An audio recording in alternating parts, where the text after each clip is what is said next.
Let's Talk Oculus, a VR podcast, is proudly sponsored by the good folks at Patreon. If you want to support the show, join us on patreon.com/Let's Talk Oculus. What's up, Oculus nerds? Welcome back to Let's Talk Oculus, episode 214. I'm your host, as always. I'm Dan. I'm joined by my co-host, as always, is Samson. How you doing, good friend? Oh, I am doing well by doing good. Happy Sunday to all of you listening to this on a Sunday. Maybe. Well, happy Thanksgiving to all of you listening to this on Thanksgiving. This drops for Patreon subscribers on Thanksgiving. For non-Patreons, it drops on Black Friday, I guess. Yeah. So of all the weeks, this is probably the most likely a Sunday, a weekend listen. If you're, I don't expect you to listen. Maybe they're listening to it on the Friday after their bellies are stuffed with turkey and what else you have on your Thanksgiving dinner that I don't really know. But I'm assuming it's very similar to a Christmas dinner. Is it very similar? Yeah, I would say. I mean, it depends on what you have on both of those days, really. I guess so. With that, Samson, we've got a fun little show here. We're going to go into like a few recommendations of games that play well in small spaces. Was it last week? No, 2 weeks ago, we went through like games to play in mixed reality that we would recommend. These are games to play well in small spaces, and they're not all the games that like are the ones that everyone kind of knows about. I mean, if you listen to the show, you probably know about it, but to be honest, honestly, I kind of leaned heavy in the seated category. Fair enough. I just went through my whole app library and I just picked out the ones that I thought would actually work really well. Because I have been playing, and I mean, I'm playing in a bit bigger space now. But when I first went into VR in my Quest 2, I was playing in a real small space. I've never really had to deal with a small space, so for me, it's just seated. I don't really have a good bearing on the others. Fair enough. So we've got that, but we've also got what we've been playing. You know, I've been playing a lot more Deadpool to talk about. Samson's got Lumines. He just finished it as well, which to talk about. And then we have some VR news talking about the next Meta headset, which is reported to be out next year. And we have a bit of details on that, as well as the new Walkabout course as well. So a lot to get through, Samson. A lot to get through. Yes. But first, I want to mention, before we get into housekeeping, it is obviously Black Friday and Thanksgiving for those who celebrate in the US. And Cyber Monday. And I guess I celebrate that. I took PTO for it. There you go. There's a ton of sales in the Quest store, and it might be the biggest sale I've ever seen in the Quest store. You use the code BFCM25, Black Friday Cyber Monday 25, and you get 40% off selected titles up until December 2nd. And I'm not going to lie, Samson, it's pretty much everything in there, to be honest. Not everything, but almost everything. Wow, I'll just scope it out. Yeah, you could buy anything you wanted, anything that was on your list, anything that was on your wish list that you haven't got already. All of the games that we're going to talk about in a moment, pretty much, are all on this 40% sale. Did you check that? Because I didn't check mine. I checked mine. I didn't check yours, but I look at yours, and I'm pretty sure I saw a bunch of those on there on that list. Okay. The list goes on forever. So goes on and on, my friends. We also have Game of the Year voting. There's a Game of the Year form in our description, also on Discord. You have until December 6th to get in those Game of the Year votes, but I feel like a lot of you are going to wait until closer to the time, because Thief is going to come out on December 4th, and also the new Walkabout DLC December 4th as well. But in their form, we've got best overall game, best mixed reality game, most surprising game, your hidden gem of 2025, and the best Walkabout DLC. You don't actually need to put in all of those. The one that's required is just the best overall game, so the game of the year.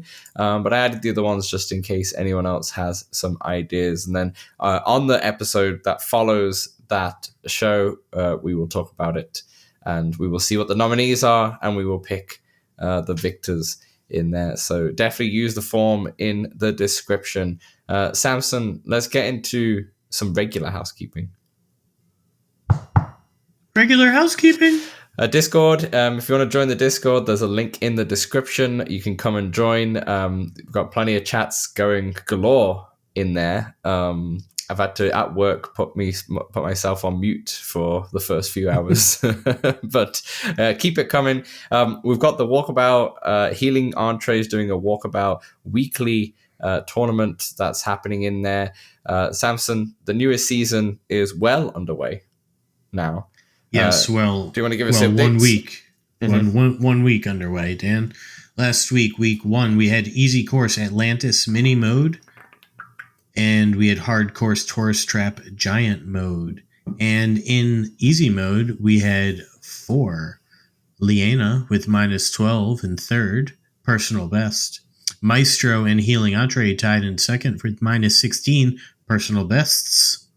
And Baru Monkey just a bit ahead with 21, -21, of course, and that also being a personal best. And shout out to Kimmy Kai for getting her personal best with -3.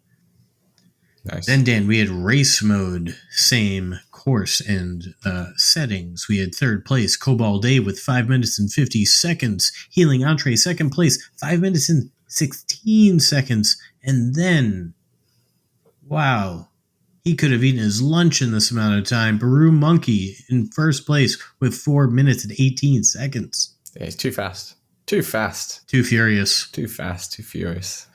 Now, hard mode, Tourist Trap Giant mode. If you remember, score mode, Liana with -7, setting her personal best. Second place, Cobalt Day with -9, and Baru Monkey with -12. Shout out to Joel for also getting a personal best at 11. Race mode, we had Cobalt Dave in third place with 7 minutes and 7 seconds. Liana was second place, 6 minutes and 52 seconds. And Baru Monkey with the clean sweep this week, 5 minutes and 26 seconds. Very good. Congrats to all. Thank you for participating. Thank you for Healing Entree. But Dan, let's get into week 2 before we move on. Easy mode was Holiday Hideaway, and hard mode, Original Gothic. Very, very good. So if you want to join and play with some peeps as well, Sundays, Samson, you had a Sunday session last week. Are you going to do a session this weekend, given it's Thanksgiving? No, that's I'm fair. not. I will be driving a long ways up the East Coast. That's very fair. That's very fair. Thanksgiving break this weekend. We've also got the Patreon. If you want to support the show, patreon.com/letstalkoculus. Even $1 is always great. But if you want to support us at $5, you get the show a day early. Samson, if you want to obviously comment on the show, I mean, you can jump on the show. Where could I do that? You can jump on the show. But others, there's a Discord channel called Episode Discussion. You can post in there. You can also send us an email at letstalkoculus@gmail.com. Use the Spotify comments. Use the YouTube comments. I check them all. Samson, just a couple comments to mention here. Gotta check them all. Do you want to say the first comment? I'd love to, Dan. From Rammstein, LTO episode 213 from the Discord. Friday is my day in the office, so really appreciate your podcast dropping. I can ignore everyone, and they assume I'm really on a long call. I love that. Yeah, just listen to us. Just have a good time. Spreadsheets, spreadsheets. I thought you said spread your cheeks. I was like, yeah, I guess the bathroom's a good time. Bathroom's a great time. Thanks for your comment. And I know you've been active in the Discord, so that's always good to see. We also got a message from Cobalt Dave, which kind of shapes the topic of the show, Samson. He's actually posted this for LTO 212 when we talked about the mixed reality games. He says, loving the what MR games should I be playing? And I might even pick up Little Critters, is what he said. Hearing the discussion... Well, he spelt it funny, but it sounded like you just said it normal. Exactly. There you go. That's why I wanted to read this one out, because I didn't want you to butcher it. I didn't want to hear that. I didn't want to hear that. Hearing the discussion about needing space for Racket Club led me to think that I would love to see a list of games for small spaces, maybe even what games are good for stationary instead of room scale.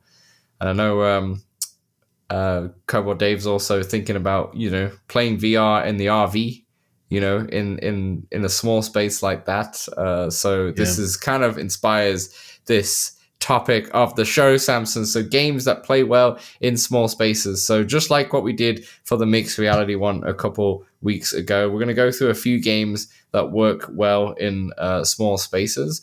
But Samson, I'd like to start the conversation off with some tips. With some nice small space tips. Some hints and tips, because I have been playing in a small space for quite some time until this year. Now being in an apartment in Toronto, I have a little bit more space than I did before, but it's still not super crazy, to be honest with you. As I said, Racket Club, I struggle a little bit, but I do have 5 tips for everybody here. Dan, I want to see your space, so you got to hyperscape it. Oh, yeah. Wait, you can't use that there. Can't do that, no. Can you VPN? Maybe. All right, anyway, go on with the small spaces. Okay, so my first tip is to make use of the left thumbstick and movement options in the game. I know for VR newbies, and I do this for Walkabout all the time as well, is that I tend to walk around my space in VR. And I still tend to do that with like action games. Like if I'm playing Deadpool, I'm still going around my space, even though I'm obviously using the thumbstick. But honestly, with a lot of games nowadays, you could stand perfectly still and not move left or right at all and just use the thumbstick. You don't get like a ping from Deadpool that says like not like go back to game or something like this? If I go too far, I've had that a couple of times. If I go towards the edge of my boundary and such, it's like it goes black and white and says get back in there. But no, I've get back in there, champ. Yeah, exactly. Tip number 2. This is Samson. This one's more on like what you use or used to use at least. Is use a yoga mat. Oh, I use it, baby. Use a yoga mat or some sort of mat to help you orientate yourself and keep you more stationary. So Samson, what do you use? You still use the Supernatural one? I do use the Supernatural one, and I had to get a new one because I wore through the first one kind of. And I also got I have another one that's a lot bigger. Mm-hmm. It's a different type of foam, but really anything will do. You could even just use like a cut up piece of rug or something, Yeah, anything. Like I used to use when I was in the house that I was in, when I'd play in the gym room that we converted the dining room into a gym room. So I used to play there sometimes just for the games that needed more space. I'd play there, but the ones that didn't, I could just play in the bedroom. I just had the yoga mat across, and the yoga mat just helped me orientate myself, so I can feel like. Obviously, you got your boundary, but you don't really want the boundary too close as well, because then you get the blue lines in front of your face, and it's kind of, yuck sometimes. And it's just easier if you have something on the floor to kind of feel with your feet, essentially. You know where you are in the room, and you're not moving out of that kind of area. So, yeah, using I actually, in my bedroom, I used to use the edge of my bed. So if I just press up against... That's crazy. If I just pressed up against the bed... I know I'm fine. I'm not too far back where the wall is. And obviously my bed's low, so I can, with the VR parts, it's fine. It's fine. At least as long as you have space in front of you, you're okay. So yeah, that's tip number 2. Tip number 3, use the open-faced interface to be more aware of your surroundings. That's something that me and Samson do use. Nothing to do with trying to fit in a small screen, full small space or anything like that. But the open face interface can help, because you'll be able to just see or peek in the corner of your eye if you're. I do feel like most of the time I'm too immersed, and I don't know that this would help me. In a small space. I was swinging, like. That's true. You get into it. Oh, it is helpful when you're out, when you're not like in the middle of playing something, or like, I'm trying to like just peek at something, or just like have a better sense. Like you said, I think it's helped with like sort of a VR sickness. Yeah. But would it help me not bump something if I was really immersed in the game? Probably not. I don't want to. I would not put all my eggs in that basket. It might. But I think if you're playing a game like Deadpool, myself. which kind of defeats the small space purpose, I think no, I don't think it will. Yeah. But if you're playing something like Walkabout, it's much, you know what I mean? Very it's true. like a slower paced. So yeah, open face interface, you can get it from Meta. I love it. I think it's amazing because it also is a bit more breathable in your eyes, and it's I think it's fantastic. Lenses never fog. No, yeah, that's true. I was drinking a hot chocolate whilst playing Deadpool the other day, and I could just drink it, and it never fogged, even though the hot chocolate was nice. Yeah, I've drank a hot chocolate like once every day recently, and I need to stop. Wow. We just have. I got my Christmas photos done last weekend. Nice. Now you can get onto the food and just pile it on. Just you put your tree up as well. The tree is up. Oh yeah. Oh, they're nice. We're gonna do that this weekend. We're doing that this weekend. I'm gonna be fucking traveling, man. Tip number 4, play in the same space so that you know what's around. Like after you've played in the same space often, you get used to that small space and the limitations of that space, and then you won't forget. Like every time I move into the living room and play there, which it's rare, but like let's say I do, like I did with Little Critters and such. Every time I play in the living room, I'm a little bit misorientated because all of a sudden I don't have a mat on the floor. I have the whole mat, but the mat's massive, and I have the couch behind me. So I always, once again, lean myself at the front of the couch, just so I know I am well away from the TV in front of me, and I don't hit it and such. So it's one of those. Once again, like if you play in the same space, like if I play in this den, I'm absolutely fine every time because I now know, for the most part, that where everything is. You could probably turn on the light switches in the dark. Exactly. Yeah, exactly. The final tip, number 5, is play games that need a lot. Play the games that need a lot of space in pass-through if you can. So games like Racket Club, 11 Table Tennis, for example. You can still work with these games in small spaces. You just definitely need pass-through to be able to see. Especially with like 11 Table Tennis, you just need like a long space. You don't really need like a super wide space. But I feel like you need wider than you need long, because you don't really, I mean, you do have to go into the table a little bit, but you got to cover like. I guess that. Sorry, that's what I meant. That's what I meant. You need like a long, wide space. I should. Yeah, okay. With the width. You're right. That's what I meant. Sorry. A long, wide. The horizontal space. That's not small. Your horizontal space. You need more horizontal space than front space. Let's just say it that way. And 11 Table Tennis would work if you do it in pass-through mode. But if you're not in pass-through mode, oh man, that's a tough game to play. That's what I call rolling the dice. That is rolling the dice. So that's our 5 tips. And now let's go into some games that we would recommend. Samson, let's kind of go back and forth like we did with the mixed reality one. Do you want to start off with the first one on your list? Yeah, I'd love to, Dan. I'm going to start with the newest of the games. You know what? I picked kind of 2 new ones, but I'm going to pick the newest one here and stick with what I've said. Oh, good. And that's Demeo. But I'm going to go all 3 Demeos. So Demeo Dungeons and Dragons, Demeo Battles, and plain old Demeo. Anyone. You know, I feel like Demeo D&D sort of renders original Demeo a little, you know. It's more of a story, more of an actual story campaign, though, it feels like. Yeah, you're sort of getting it with a bit more, right? Yeah. And it has the dungeon runs if you just want that in there, too. You're just getting the character development. Yeah. And then Battles still is a great 20-minute multiplayer, you know. I agree. And it has a good single player. Yeah. But, yeah, Demeo, they all have the same mechanics, and you really can't go wrong with any of them. I really appreciate in Demeo that when you... whether you do it in pass-through or VR, it doesn't really matter. But there's a lean on the board that you can have. So you could just sit upright, and instead of bending your neck down all the time, you could have the board leaning in front of you. So, you know, it kind of maybe looks weird on the surface level where, you know, everything's kind of angled. But for you, it doesn't require you to keep your head down, looking down all the time. Yeah. Especially with the VR headset on. So I do really also like that. This one is all cross-play. It's on PlayStation and Steam and can be played flat on those. Yeah, So, that's true. pretty broad spectrum. It's on iOS too, I think. One of the, maybe iPad, something like that. Yeah. It's I think it's on iPad. I don't have a new iPad, so I can't play it on there. But Yeah, fair. Demeo, Demeo.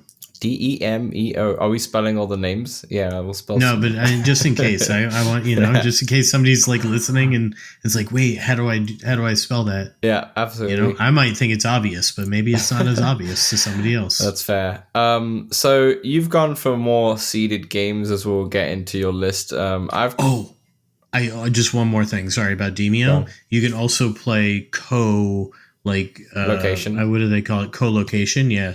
So Dan, I really want to do this in the backyard. Make a huge game board on the yard, and then just play where you have to walk all over the board with other people, the other person. Nice. Yeah, that'd be cool. You can do that. Yeah, or you can just play like a normal board game around the. Yeah, Sometimes you can be too big. I'll just say that right there. Me? Yeah. All right. On to my first one. My first one's going to be probably one of the best games that came out this year. It's Ghost Town. So the reason why I wanted to include this, and also some of the other games that you'll see on the list, is that some people think that games like Ghost Town, adventure games and such, can't be played in a small space. But most of the time they can, especially when there's not much action. So Ghost Town is more of a puzzle adventure narrative game. You've got the character always talking to you, and you're kind of just walking around, kind of exploring, uncovering the secrets, doing the puzzles that's in the game itself, and you can do everything without moving much at all. Now I do want to say that most of these games, including most of the games on just the Quest Store nowadays, like most games that came out in 2025 and such, do have really good accessibility options where you can play seated. Like Walking Dead, you can technically play seated if you wanted to, but ideally you don't want to do that unless you have to be honest, because you are still moving your arms around, you want to look back and all that stuff. Where this game is like, you don't have any shooting or battling or anything like that. For example, puzzles. Deadpool, I'm not moving too much more than this, but I am sometimes going crazy and moving more than this, right? Where you won't have ever had any experience like that when it comes to Ghost Town. And it's just a fantastic game. Like, we'll talk about it more when we talk about the Game of the Year discussion.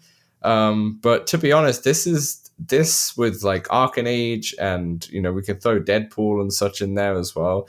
It's up there, and it's made by just a small little team in the UK, and they absolutely crushed it. It plays really well. The story is really great. I still haven't finished it. Which is crazy. I'm actually having I was thinking of doing like around Christmas time of just going in and just finishing Ghost Town, finishing Arcane Age. And the reason why is because all of these games, there's not many hours left of these games. Like Ghost Town. I'm at the final boss in Arcane Age. I don't think I'm ever gonna get that boss. I could do a try. I'm at the point, like, when I was younger, there were games that like I just got to a point where I was like, this is too hard for me at this point. Yeah. And I'd have like a friend come over if I heard that they were good at it or something like that. I'd be like, "Oh, can you get me through this part?" Yeah. And I'd read game facts. I'd be like, "I know what to do. I just can't." It's like Braid. I've never beaten Braid. I've looked up what to do. I still can't. I still can't do it. Fair enough. I'll give it a couple more goes, obviously. For sure. Maybe it's not obvious, but I'll give it a couple more goes. Yeah. But I'm pretty much I'm okay. Fair enough. Not doing that. Fair enough. But we're back to Ghost Town here. It's made by the team that made The Room. And The Room, there's like apps of The Room on iPhone and all that stuff, but also in VR. But I think The Room, I have not played the VR version, but I've played it on the iPhone, and I felt The Room was a bit of a more difficult puzzles than Ghost Town was ever. Listen, you keep coming at me. I know I'm not good at puzzles. All right, it's not. That's what I'm trying to say. It's not that difficult. It's like a very fair. Yeah, I know. But I know. I know. But sometimes some people are put off by it's a puzzle game. So if it's a puzzle game, it's going to be does have a good hint quite system. hard. Yeah, it does have that, and it's not too difficult compared to other puzzle games. Like it's no Myst or anything like that. It's a 2025 Very puzzle true. game in the end of the day. And then some people get put off because it's technically has like it's called Ghost Town. You think it's like a horror game and such, but it's kind of not that at all. Like sure, it's a bit of a thriller, but it's not. Doesn't have jump scares in there. It's not going to scare you like that. There might be some odd kind of things that you can see, but it's not a horror game, is what I'd say. Even though it's called Ghost Town, it's not a horror game. So if you are one of the more scaredy gamers like myself who would not want to play too many horror games in VR, this is nowhere near like that. But yeah. So you didn't hear about the spider at the end? No, because I've not got there. I've not got there. But yeah, 5-star experience. Yeah, no real notes on that. It's a phenomenal game and works great in a small space. Back to you, Samson. Back to me. I'm going to stick with another new title, and that's one that plays just like its flat counterpart, pretty much, which is good. Vampire Survivors VR, Dan. And if you've never played Vampire Survivors, I don't really know how to describe it. It's sort of like a bullet hell without bullets. But you are a character on a big rectangle screen, and enemies come at you in waves. And as you collect multipliers, I guess, as enemies die, you gain experience. As you gain experience, you get random weapons to unlock. And if you combine some of them, you get sort of like special powered up weapons. And you got to survive 30 minutes. It's strangely addicting. Yeah. I'm not surprised. I'm surprised that it is pretty much the flat screen game, just in kind of the VR kind of. Yeah, I mean it's more isometric, right? Like I can get a different angle on it, and they're 3-dimensional sprites. Yeah, they might be like 2D, but they got more height, like height and width, as we've been talking about. Yeah. And then some of the, like I got lightning, and that was coming from above. Like I was seeing the lightning just do. Yeah, that was pretty cool. Nice, very, very. It's you don't really have time to look around. You're focused. You've got to be pretty focused on your character. Yeah, exactly. It's that kind of bullet hole game. My next pick is something kind of straight out of your seeded experiences, Samson. It's Trover Saves the Universe.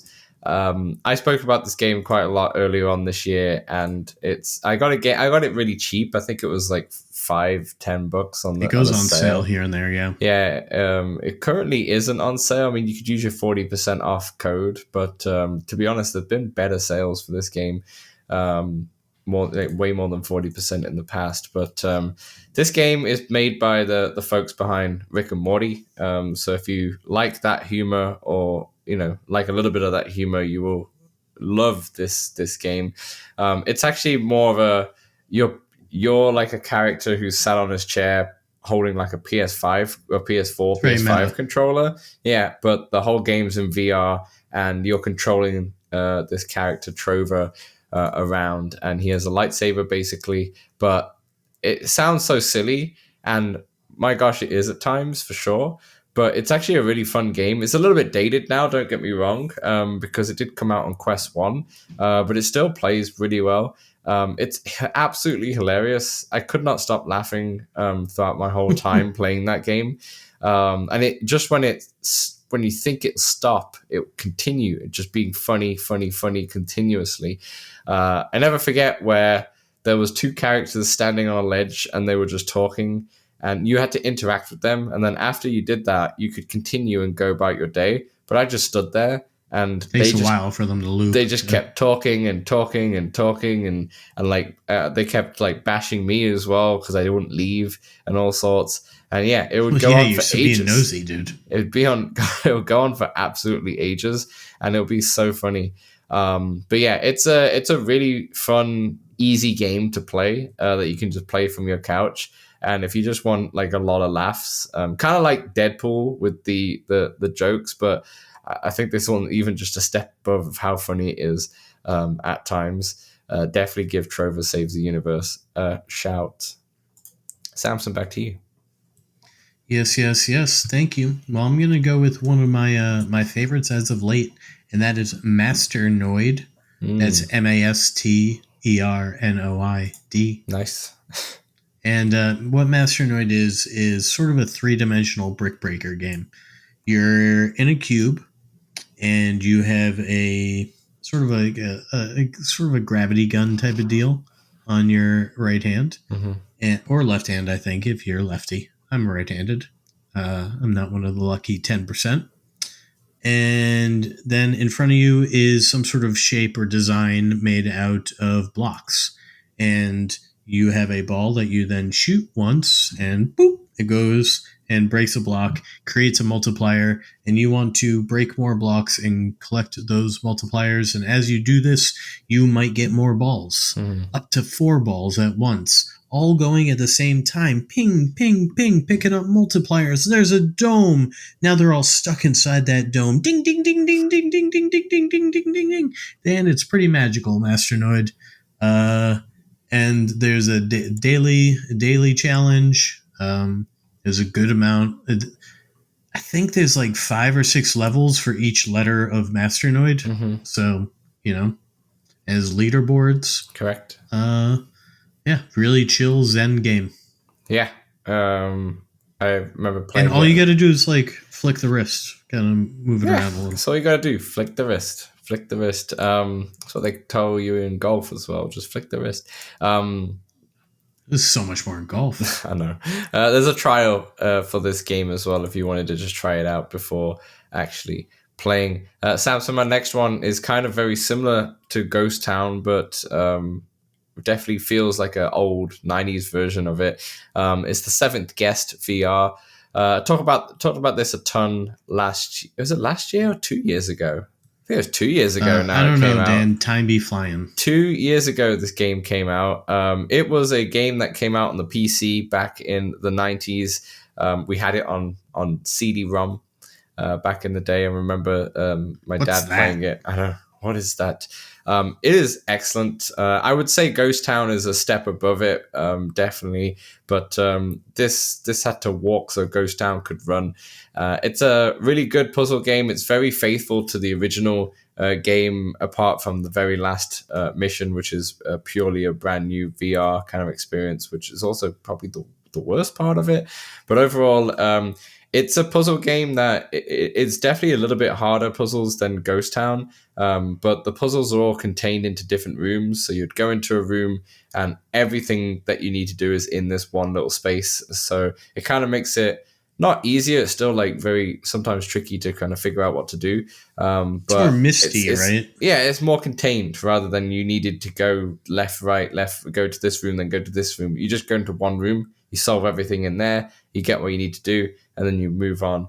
And they have these reproductions for like real actors who kind of played what happened. It's kind of like Clue in a way. Like there's someone who died, and you kind of figure out who actually killed that person. Kind of like just like Clue, like I said. But yeah, excellent game, really fun to play. There's a good hint system. Once again, if you do get stuck, I had to use it once on a specific. What was it? As a typewriter, remember it was where I couldn't get that one. But aside from that, I pretty much got the rest of them without needing a hint. And yeah, just an excellent game. I remember a few of us in the Discord community really enjoyed that game when it came out. And yeah, this game came out 2 years ago, but it still is fantastic. It's had a Quest 3 graphics update as well. So you can definitely check that out. But I really, really enjoyed that game. So yeah, the next one is Seventh Guest. Back to you, Samson. Yes, well, I needed to get a rhythm game on here. Right. And so there's actually 2 that I could realistically throw in here. So I'm going to do that. And the first one is Thumper, where you don't move at all. It's just all controller movement, like you're, using the joysticks and all that. And I guess Tetris effect could be very fast. Yeah, you're right. That's true. But I'm going to go with a flat to VR one, Dan. as Trombone Champ. Oh, nice. Yes, that's a Because good one. Trombone Champ, yes, you just moving your hand like back and forth. You know? Yeah. Not too much movement. Honestly, I like to lean on something too when I sit. You know, I get a good pillow there. Really lets you focus on that fine tootin'. Fine tootin'. Yeah. You be tootin'. Yeah. So yeah, Thumper, which is a bit more like an arcade game. Like I don't really know how to describe Thumper. You got to just look it up, honestly. It's really hard to describe, Dan. And then Trombone Champ. Yeah, fair enough. Thumper is an interesting one. It kind of looks like you're like playing Wipeout in a way with the it's like a beetle. The beetle that's going through, but yeah, you got to get yourself a rhythm game in, and there's not many of them that could be really well played or seeded. My last one really is kind of split into two because you can go either way. Red Matter is one that is once again another puzzle game that works really well in VR, and once again doesn't have too much like action stuff that you need to move too much. Everything is kind of contained. You've got Red Matter 1, Red Matter 2 if you really wanted a sequel. But I did want to show, like, I was going to say that, but I actually thought of another one that I wanted to recommend, and that's Humanity. Humanity is a game that you can play on like flat screen, and it's a puzzle game. It's kind of like you're guiding thousands of people basically. It's like Lemmings. Yeah, to a specific destination, and it works really well in VR. Like it kind of is the same experience as in flat screen, but in VR. But the only nice thing about it is that you can just kind of look around. You could kind of move around if you wanted to, but you don't really need to. You could just play it seated. To be honest, you could play it standing if you wanted. But it's a really nice little puzzle game. I had a really good time with it. It's very chilled out in a way. It is challenging, don't get me wrong, but once again, it's not too crazy from what I played. But I didn't, once again, we don't finish games, Samson. We play as much as we can, and we have to move on to the next one. But I remember what I played, and I didn't find it too challenging. But you might fail now and again. But yeah, just it's a pleasant game. This one, that's why I wanted to mention it on top of Red Matter, to be honest, because this one is very different to the other games that I mentioned. It's kind of unique, and I don't think anything else has been like it on the VR platforms anyway. So yeah, definitely try Humanity. Just a very good seeded puzzle game, and get you thinking. Get your thinking cap on, Dan. Get your thinking cap on. So what's your last pick here? Yes, my last pick that is surely just going to be one game is any of the VR platformers. So, really Max Mustard, Moss, Lucky's Tale would be the top three that came to my head. Lucky's Tale was so good. I mean, there's Astrobot too, but yeah, for Quest, these three. Yeah. I mean, we had a whole revisited episode for Lucky's Tale if you want to learn more. We had... whole Max Mustard review and Max Mustard interview. We had Richie on. Yeah, exactly. Probably a couple of years ago as well at this point. Like, everything's a couple of years ago, it feels like now. But no, you can't really go wrong with those. And all three of those are fantastic games. Which means that also, speaking of revisited, that was the last revisited we did. We haven't done one since for a while. Been a minute. It's been busy, right? We've had a lot of things to talk about on the show. So I'm sure next year, once we get into like January, February, March, when there's not much out, we will go back to that revisited series and pick out another game to revisit. Samson, that is our list. That is our tips. Games that play well in the small space. Let us know if you have any suggestions yourself that you can help Dave out. But without further ado, that would wrap up our part one. In part two, we'll talk about what we've been playing. So we'll see you then. Hey, we know public lobbies in VR games can be a bit toxic, feel a bit empty at times. That's why we created the Let's Talk Oculus Discord, a friendly community that you can join for multiplayer meetups, general VR chat, the game, and chat about VR, fitness motivation, and there's even a very impressive 3D printing channel. Join over 100 of our community members in the Let's Talk Oculus Discord for free. The link is right in the description. All right, welcome back to part 2 of LTO 214. We talked about what VR games play well in small spaces. Let's talk about VR games that probably don't play well in small spaces. Actually, who's to say? Samson, tell me, what is one of the first games that you've been playing this week? Well, one of the first games, it does work in a very small space. It's Luminous Arise, and I finally wrote credits on the easy mode there. Nice. And Dan, I finally am getting it. I think I'm getting it. You want to keep colors that are the same together, and good things will happen eventually. Yeah, I see what you're saying. That's pretty much it. Yeah. Enjoying it. It's pretty magical. All the visuals work so well. The music's really good. I think Amelia's been playing flat screen, so there's that option. Yeah, I very much love it. It looks so good on the OLED, Dan. Oh man, Luminous Arise. You're gonna play that? Then you're gonna try medium next and such, and trying to do it again. Oh, I'll try medium. Yeah. I mean, you can just sort of fail and just continue, right? So you can just keep going. Yeah, that's fair. That's fair. I don't know. It's really just practicing. Nice. Samson, I've only been playing Deadpool. I was going to say, so normally what I do when I write the script, I kind of write it on like Friday or Saturday. I kind of just put something together, just the skeleton, and we'll fill it in as we go. And always when we come to what we've been playing, I like to throw in a few games in there just so I can go, okay, yeah, I'll probably play these this weekend. And so, and the one that I put in was I always going to play a bit of Deadpool, but also the thrill of the fight too, because that's just come out with single player. But Samson, I couldn't put Deadpool down. I couldn't put it down. Wow. I just didn't play anything else. I've played quite a bit of it. So to tell you where I'm at, last week's episode, I had played the first couple hours to 3 hours of it, where basically I did the intro mission and then the ninja mission, shall we say, which was still, I think the ninja mission is probably my favorite one that I've done. I really enjoy the ninja characters.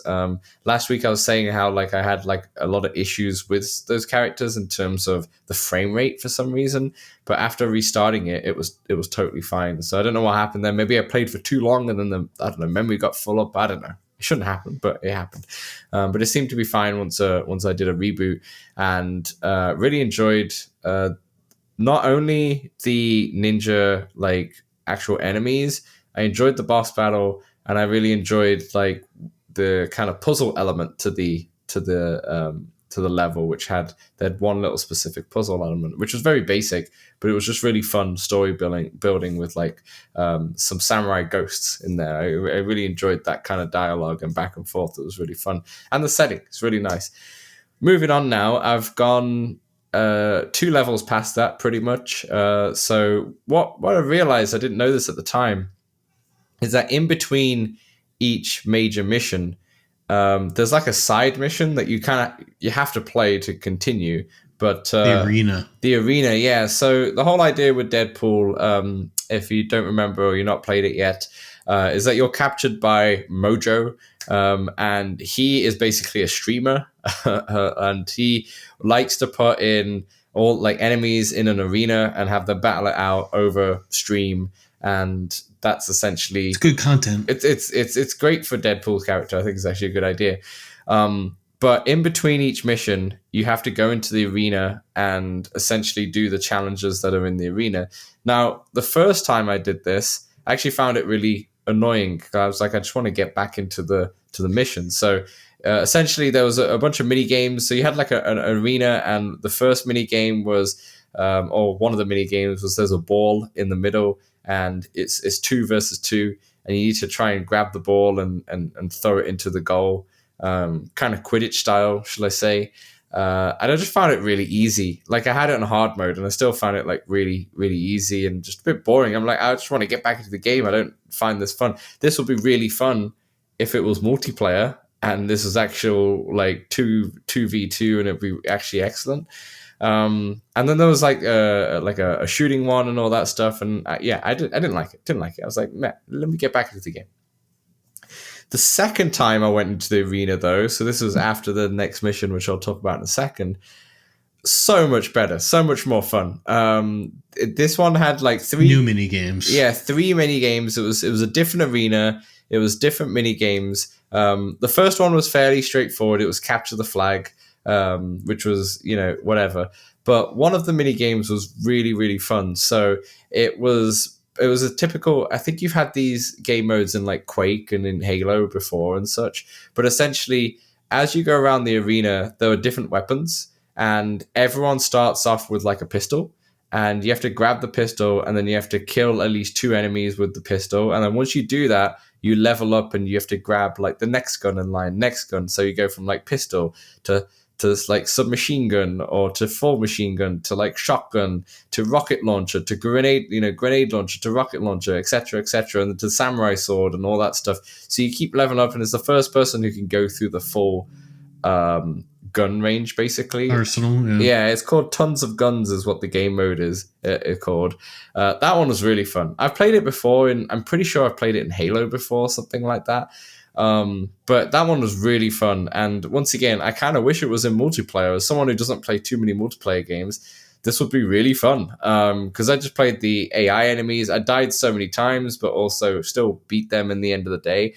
And it was just excellent. It was just so much fun to jump around in that arena. And the arena design, the first one was okay, but the second one was so much better. There was so many different places you could go, and different places you could hide, different places you could jump to. Once again, reminded me of the Halo 2 multiplayer days. And I was like, once again, this would be so much fun if it was with actual multiplayer. So yeah, I mean, that's the point. It's for the stream. It's for the stream, right? It's for the stream, but if they had a multiplayer mode, or just threw in like DLC of like, now you can play the arena in multiplayer or something, that'd be great. I'd have a great time. Have you gotten to that mini game yet, Samson? No, but now I guess I know what I'm coming up to. I did the first. I finished the ninja mission, and I did the first mini arena that I kind of enjoyed. Did myself. You? Where are you in the game now? Then, so are you like? That's where I'm at. Oh, so you've not done the devil or the demon kind of mission yet? No, I haven't done the next mission. No. Yeah. Okay. So next 2 missions, I won't spoil it because of you've not played it yet. But you've got the demon mission, which you have like this character who is essentially a demon, and you need to capture him. But his whole... Are they as long as the ninja? I actually got through this one quicker, to be honest, but I think it may be as long. The ninja one definitely felt longer to me, but I may be incorrect. I'm not very good at like judging the time, but I definitely got through this one quite quick compared to the ninja one, in my opinion, is what it felt like. I did it in 1 play session rather than 2, as I did the ninja one. So I don't know, take that as how you will. But this one's based in the casino. And I actually didn't love the set design as much. It was kind of repetitive. And you essentially went to a room, and it was like a casino room. And then you go up the stairs, and then you do the same thing over and over again until you get to the top, where the ninja mission was just a bit more varied in terms of what you could do. However, the enemies were kind of fun. There were these big enemies, and then there was these like little gremlin type enemies, and then there were these dogs kind of things in there as well. But yeah, the combat was fun. Once again, like I said, I prefer the ninja one. But the boss battle is very interesting, and I'm not going to say why.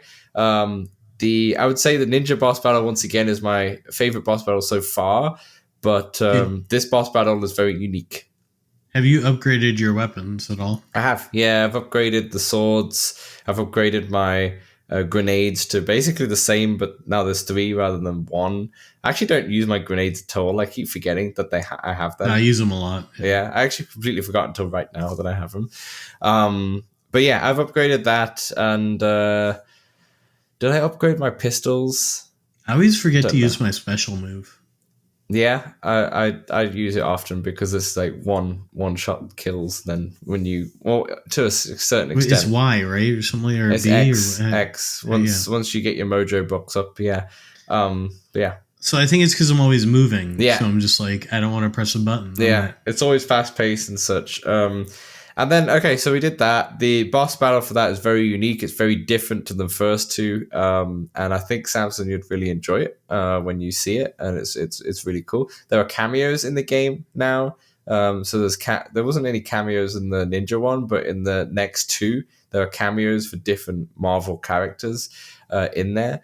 And the next mission, so the mission that I'm currently at, is you're on a spaceship and you're going through the spaceship and you're wearing this like spaceship helmet, and it's really cool because the helmet kind of overlays on your VR headset. So you've got like the different Iron Man helmet or something. Yeah. So you've got like overlay when you're doing it, so it feels very different already.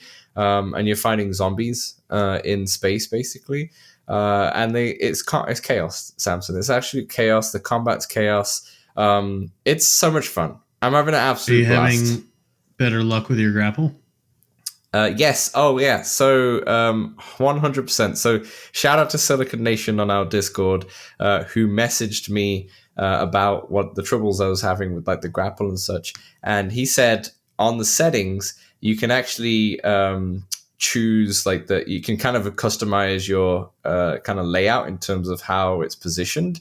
And you go on it, and it's funny because you got a character of Deadpool in front of you, and you just have to, you know how like when you're doing custom mapping on a controller, you just like press the button and then it maps to it. Same thing. Like you go down to where your guns would be, you press the grip button and it maps it there. Same with the swords, same with the so you put it where you want it. So you put it where you want it, and it's so much better because going to the back, it kind of depends on your mobility. So where'd you move it? I guess it's still on my back. It's just I think it's closer to my like right side than right in the center, so it's just easier to get to, and it works great. It's fantastic, actually. It works fantastic, so definitely check that out. It's just in the settings. You can do that. Thanks to Silicon Nation for shouting that out. Oh, sending me a message to help that, because it helped a ton. But those weapons, Samson, just on the upgrades that you mentioned, I don't think they do much difference. I have swords that now they look cooler because they have like kind of, what does it look like?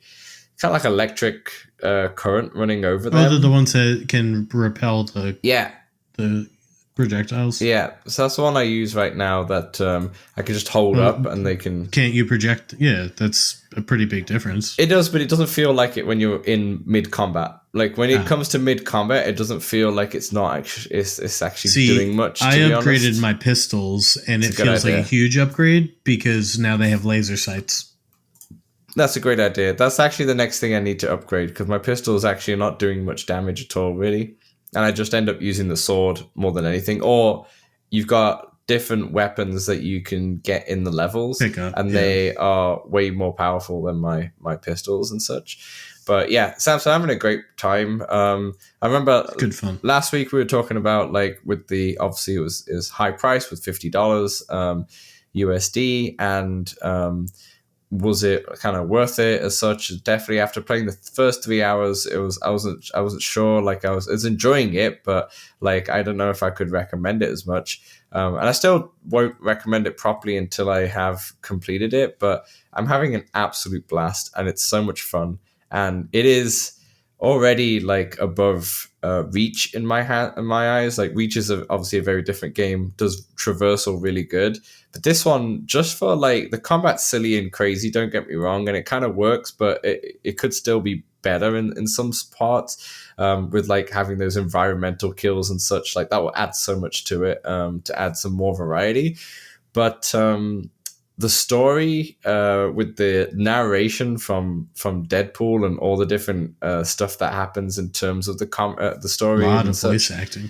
The voice acting, it's great. It's really, really good, and it's like, apart from the odd frame rate dip when it comes to the actual characters, it looks really good. It plays really well most of the time. It's a great game. I think if someone was to buy this game, if you like any superheroes, I'm not a massive superhero guy, but I absolutely love Spider-Man. This feels like I'm in a comic book, and it feels like I'm playing. And I would love a Spider-Man in this game, because it's absolutely sick. And yeah, I would say this is a great game, and I'm loving it. It's definitely very fun to move around and like all that. It's chaos. Like I was saying, like I wanted like a game to be just a game, that really just really lean into that. And thus far, this really, really, really does it. Yeah. Dan, I don't know, while you were playing one of those mini games in the battle arena, there was one where you had to like hold onto a head and it was eating chimichangas. Yeah. This is the first one. You never got, my hand got sliced off during this, and it was the hand that was holding the head. So like my arm went just flying, the head went flying. No way. One of the enemies tried to pick it up, and then I only had one hand to get it back. That's funny. It was pretty funny. Yeah, that's funny. The whole thing is just, it is very fun. It's excellent. Yeah, like I said, it's a really, really good game, and I just need more time.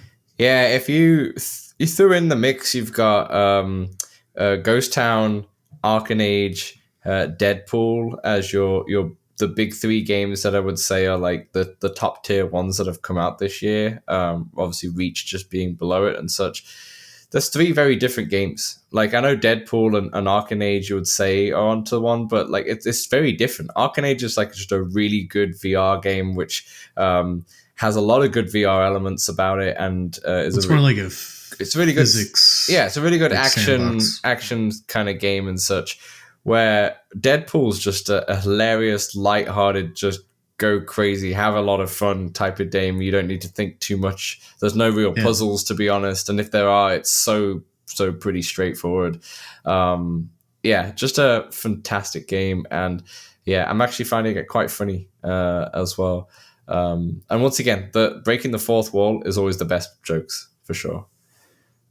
There's so many references to gaming as well, like mentioning like Halo in a game, Half-Life, and all sorts, like mentioning actual real games and such. Yeah, it's a great time. Samson is so much fun. But I would definitely finish this before the Christmas break for sure. I mean, I don't know where I am in the game. I think there's like two main bosses left.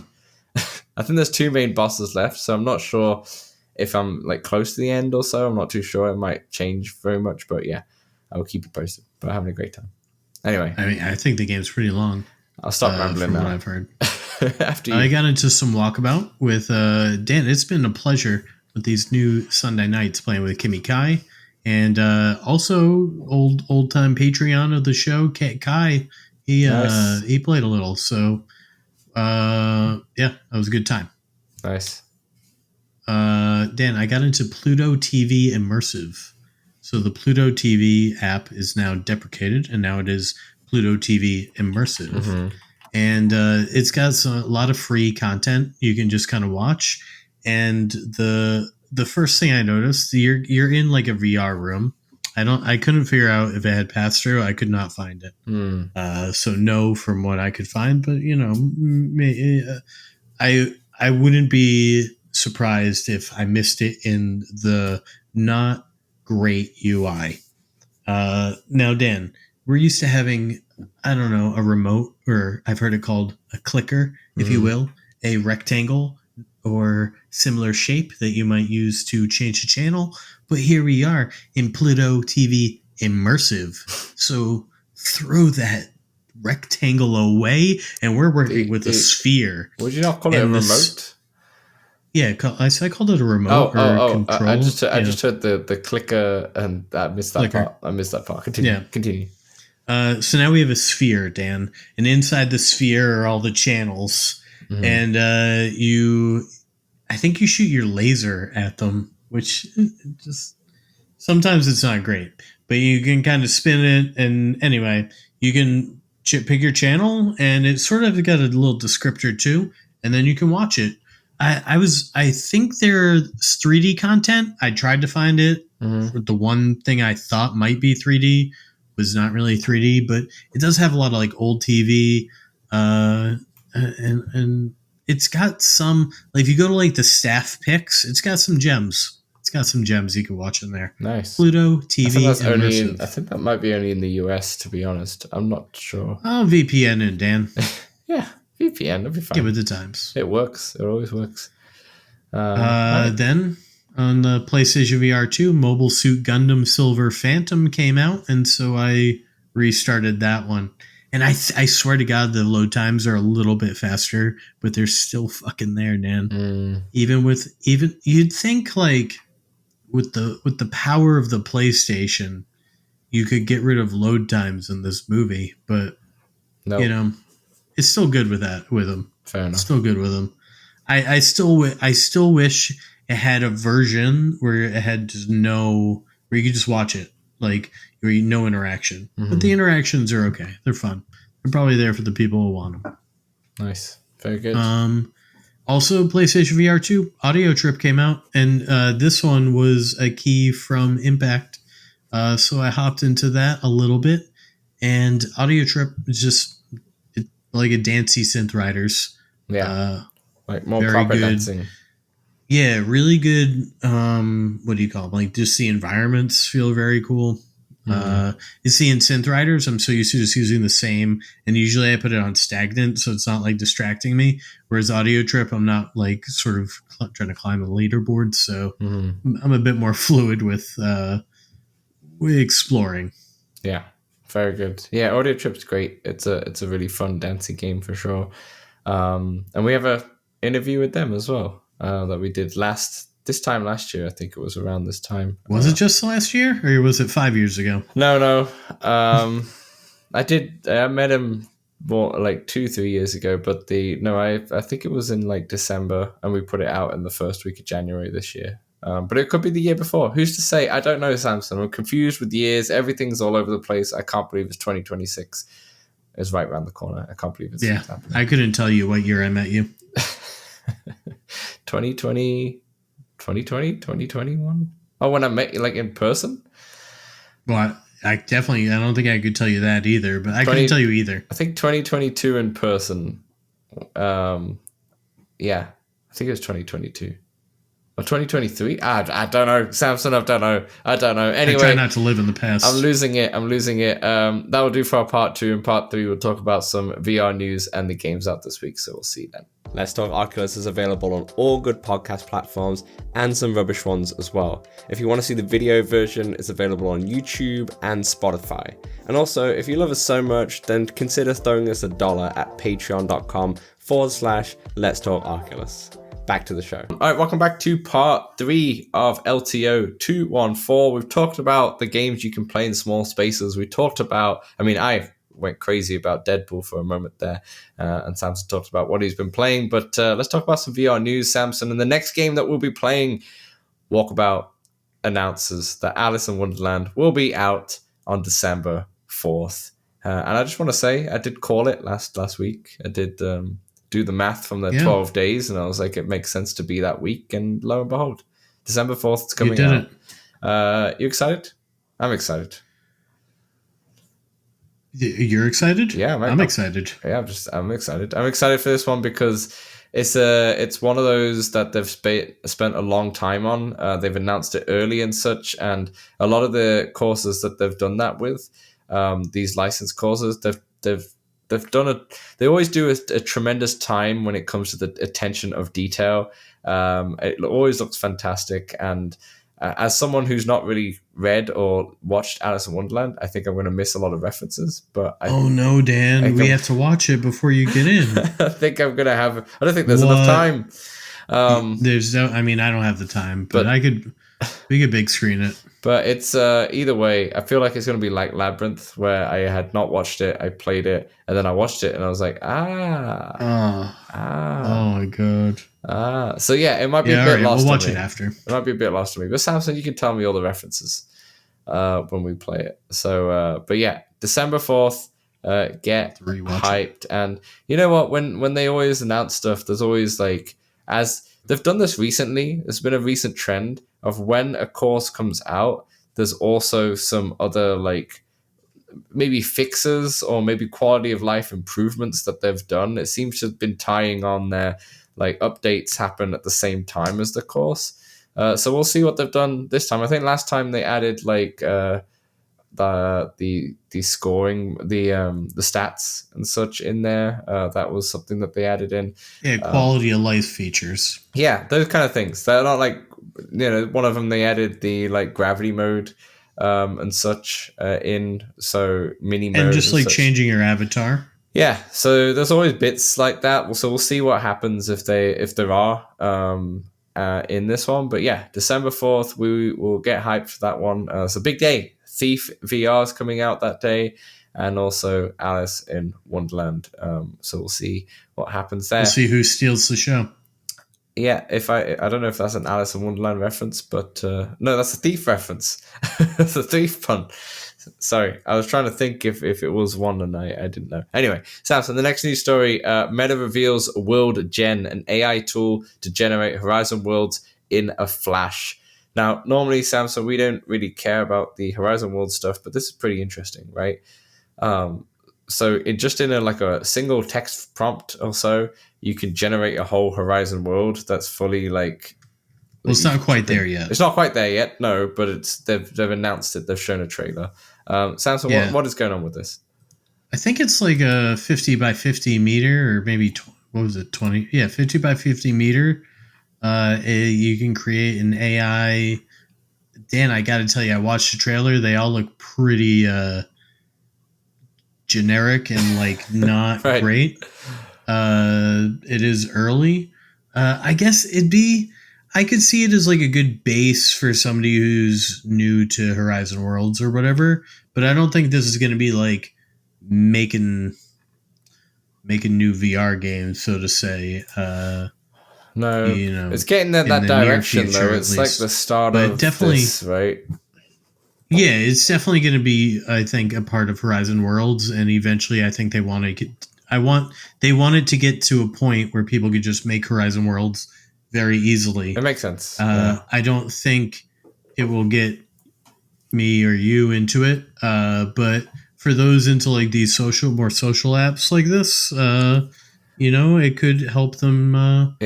Help them generate some things, but I hope it stays away from games and such. Games. Yeah, this is going to be perfect. It's actually a good start, and I think if they want to make the metaverse like an actual thing in terms of the Horizon worlds and whatnot, this is the step in the right direction to get these experiences. And imagine they might be like, you think of a film or a book like Ready Player One and such. Anything like that would happen if it's AI generated. Like, it can't happen without, in the end of the day. So if they do continue with this, they want to develop this, then yeah, maybe in like 10, 20 years time, this will be something a bit crazy. I'm 100% not interested, and I wouldn't care to do this, to be honest. I'd rather just go to Valve and play games, and rather than go into Horizon Worlds and do my social life in there and such. But some people are going to be really into it. It's not for me, and this is a step in the right direction for it for sure. If you want like proper immersive worlds and such, it's not there yet, but it is the right way forward. Hey Dan, I got a little non-news that I think I want to slip in here between these two news stories. And that is, I've been wondering where the NBA in VR is. And now one of my buddies, he's been texting me. He's like, hey, I've been on Reddit. This dude's not an online dude. He's like, I'm reading forums. And that's when I piqued my interest a bit more. And that's when I Googled it. And Amazon has a 11-year deal with the NBA for broadcasting and many other things. And I'm thus pretty sure that probably killed this VR meta ability to watch NBA you can't watch it on the League Pass in immersive or anything like that, because you can do that on Apple. So I don't know about that.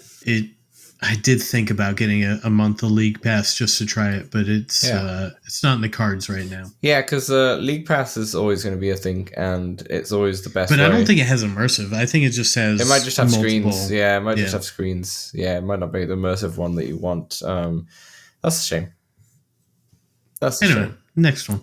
God damn Amazon, ruining it out. Before we get into the next one, I just want to ask, just on the meta world gen and all that stuff, what's your take on AI right now?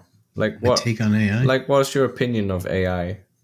Like right now, do you have an opinion? Do you use it yourself at all, or? AI is making everything pretty terrible right now. Yeah, I'd say. Uses pretty terrible on the environment, I think. I use it here and there for a chat GPT query. Though AI, I will say, a Google search also not great on the environment. So, a ChatGPT query isn't too much worse than a Google search in that regard. But as far as like producing videos and Worlds more and all elaborate that. things, those are a lot more taxing. a lot more. Yeah, exactly. I think it's probably just a good tool for people to use for their things. I know my brother uses it a lot in work. I do not need it at all for work. So yeah, I could see how it's can be used as a great tool, but yeah, it's about as. I think I'm with you, to be honest. I think it can be used as a great tool for certain things. Like I do use it a little bit at work, kind of like if I'm recording any meetings or such, it's recorded with an AI tool, because then it has all the like transcript in there, and it's really handy to kind of like that's really handy stuff. Technically we could probably edit the podcast with a little bit of AI if I wanted to, but I don't want to do that. But I'm on the downtrend of AI a little bit. When ChatGPT first came out, and also within the last year, I've used it quite a bit, in not to generate images or such. I don't really care too much about that, but just like using it as like a learning tool, actually, and such. And it's actually been pretty solid with that. But at the same time, there are times where it's easier than Googling, or like even like it gives you a bit more of a it is more accurate answer. It is, but there's something. It's how I found my barber. So there's something artificial about it, though. At the same time, I know that's in the name, but you really got to give ChatGPT rules in the settings for it to actually be pretty good. Otherwise, it's just, it doesn't matter what you do; it's going to be your best friend and always encourages you to do stuff. And it's the reason why I'm a bit lukewarm is that my partner went to just a standard therapy session the other day, and she came back, and I was like, "Oh, how did it go?" And she said, "Oh, the therapist recommended a bunch of books to me." And she said, "I'm going to send you an email with a bunch of books. Choose one, and we're going to use that to kind of explore and such." And she's like, "Okay." She got the email. The whole email is basically AI. It's like she wrote it in ChatGPT, copied and pasted it into the email, and it has all the emojis in there and everything. Like, there was no change, and it's just like a list of like 12 books. And I was like, we could have just done that. Why did we pay $180? Did you put it into a thing to ask if AI wrote it? I don't need to. I could see. Like, it's clear today. Because that kind of got me like, come on, like, what are we doing here and such. So yeah. Well, I have heard that in I won't out who told me this story, but in their workplace, the supervisor was using AI to help write the reviews, and the lower employees was just using AI to help write their own reviews. So it's just AI talking to AI. Oh my gosh, that's the stuff. And everybody else is getting the job done. ChatGPT went down the other day, and I heard people at the workplace going like, "Oh, how am I gonna like write my emails now?" And it's like, it's not got. And I'm like, no, So I think it's killing the creativity part, or just just people's thoughts. But I know the internet and RAM is outrageous now. Yeah. And I know the internet and like Googling it has like been hurting everyone else's like minds in terms of education, or just trying to figure it out themselves or so. But I think this is like on a 10x scale and such. So yeah, it's when I see AI stuff with creative tools like the Meta World Gen, I think it's cool for like what they're trying to do in terms of the horizon. But personally for me, it doesn't give me any interest whatsoever. Samson, the last news story is the next Meta headset. We have strong rumors and reports. The Wall Street Journal reported that it's going to be an ultralight headset with a tethered puck that Meta plans to launch next year, and will cost less than $1,000. And this seems to be like the one that, is it Steven Spielberg? No, James Cameron. James Cameron has been on there, and they're talking about, like, they've kind of alluded to it, and it seems like that's going to go hand in hand with like content watching. I'm assuming is this what this headset's going to be like. Maybe it'll come with Avatar. Yeah, maybe the next one. I think the Avatar comes out in a couple of weeks, but yes, maybe the next one. Maybe the next one. So I think there's three that's coming out. But then Nima Zayagami is the co-founder of Rec, who does the robot fighting stuff. He said that this is going to have high resolution eye and face The tracking. co-founder that hasn't blocked me on Twitter.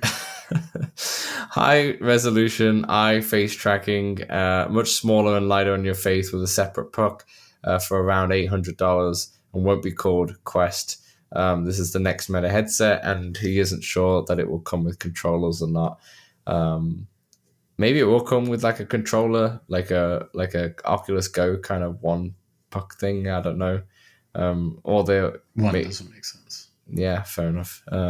So yeah, I don't know. Maybe it will, maybe it won't. But it seems like this is not really going to be a gaming device, but more like a watching device. Kind of like the remember the HTC came out with like a headset, which was kind of like like glasses that you could watch content on, and you could put it in this little tube. What was that called? I mean, I don't know, but this sounds pretty ideal for anybody playing VR chat. Yeah. Who doesn't? Who has a solution for body tracking, I guess, but the eye and face tracking, that's important for a lot of social VR. It is, yeah, it is, for sure. I can't remember what that Vive headset was called. It's killing me. There was a HTC Vive headset which it looked like when you were wearing it, you looked like a kind of a the Bumblebee. The Bumblebee, yeah. Yeah, I forget what that one's called. That's all I remember. Yeah, I'm trying to look on their website. Oh, the Vive X. Not. It kind of looks like the Vive XR Elite, to be honest, but that's a like full-on VR headset, to be honest. But it kind of looked like that, but it was just the glasses. The Vive Flow. It's like the Flow. Yeah, the Vive Flow, the immersive VR glasses. So VR you can take anywhere, foldable, compact, lightweight.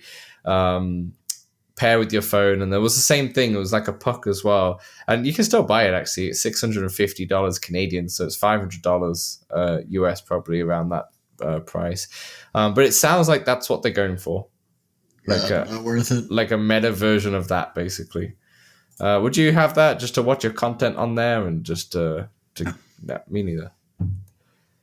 However, if Apple did it, I would be interested in it. Apple's got it. Yeah, that's the thing, It's right? just 4 times the price. That's the thing. Anyway, that'll do for our VR news. Last thing to round off the show here. Games out this week. Samson, take it away. What game do we have out this week? Because we only have one. Only one. The Amygdala Protocol. Welcome to the Crestwood Institute. You are a private detective hired to do the impossible.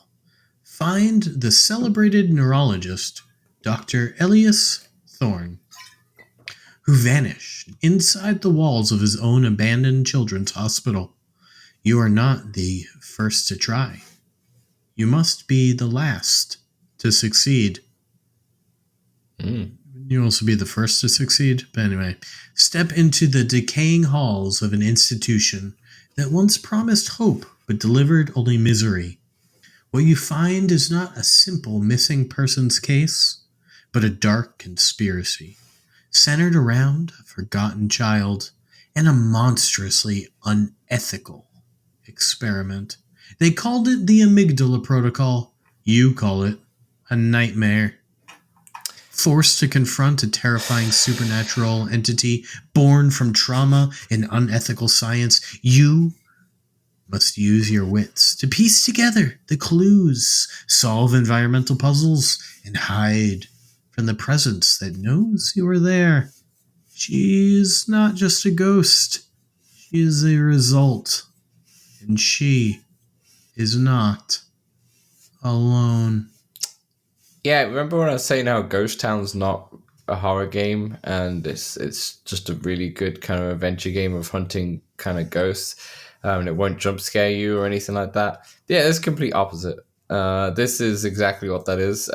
It's gonna obviously be a puzzle game, but it's probably gonna be jump scares. I've seen in the trailer alone it shows kind of jump scares in there. So I'm assuming it's going to be jump scares, and you call it a nightmare, is what you just said. So Sam, this is a hard pass for me, a hard pass.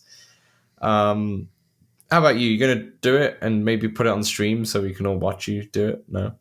Yeah, this is a harder than concrete pass. Yeah, harder concrete pass. There we go, Samson. That is it. That is our show. That is our Thanksgiving special. Oh, good job.